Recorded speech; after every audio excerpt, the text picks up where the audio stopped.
This is Kevin Mayo, and today we're going to drink some beer. We're going to drink Lagunitas Sucks, which was it's a seasonal, it's an Imperial IPA, a double IPA, and it's actually, they call it their Brown Shugga substitute. 2 years ago, they were unable to brew their Brown Shugga seasonal, which is their Christmas seasonal, because of constrictions on their production lines. I think actually they were moving or whatever, they couldn't brew it. So they came up with an alternative last year, or 2 years ago, and everybody loved it so much that they stuck with it. Really, really great beer. I had it the other day, or like actually a week ago, in a bar. I tried it on a flight, like 3 or 4 different ones, and it just hit me. So I said, I gotta buy it and try it before it goes away out of style, or it goes away because out of production. So we're gonna go ahead and give it a pour using a tulip glass today. As always, if you like the reviews, please subscribe. We're always looking for new friends. Leave questions. I learn stuff from you guys. Reasonably aggressive pour. Very typical looking IPA. A dark orange color. Little bit hazy. What about 3-finger head on it?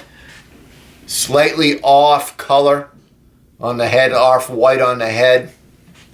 Tight head on it. So let's go ahead and give it the aroma. And I'm actually already smelling stuff coming up off of it. So, ooh, really, really strong pine. I mean, like pine needles. A little bit of malt undertone. Grapefruit. Oh God, it just smells so good. I mean, the anticipation, just like I said, really strong pine resin, lots of citrus fruits, some malt undertones.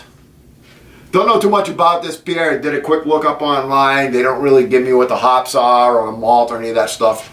I know it's 7.85% by volume, and IBUs are 63.21. I don't think I've ever seen a point on IBUs before. Let's go ahead and give it a taste. I know I'm going to like it, but let's go ahead and give it a taste.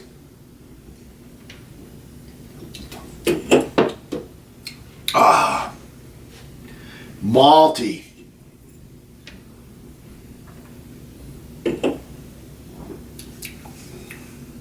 Oh, bitter aftertaste.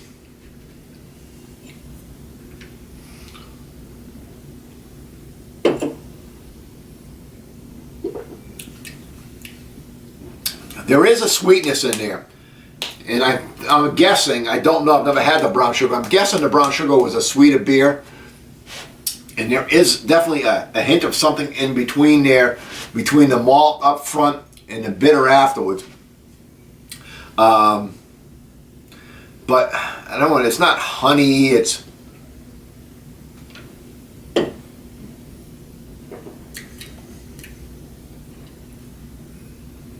little bit of sticky in the back of the tongue from the pine resin, grapefruit.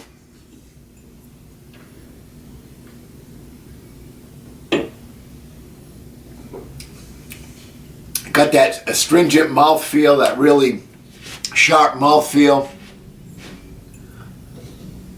Let's finish our bottle. Ah, it's all gone.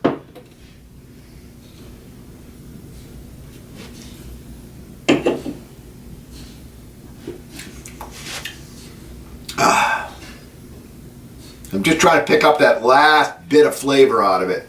Got malt, got grapefruit, got a little bit of pine, a little bit of grass.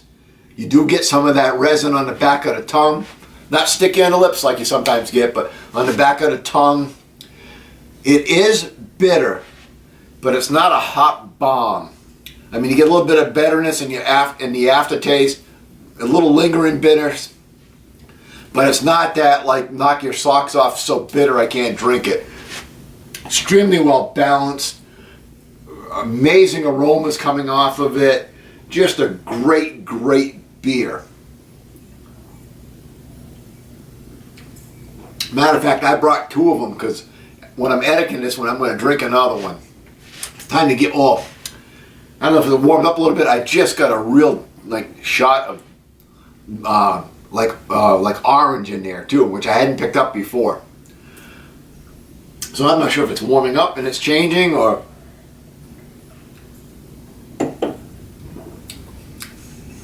I'm in love though. I'm going to give it a score.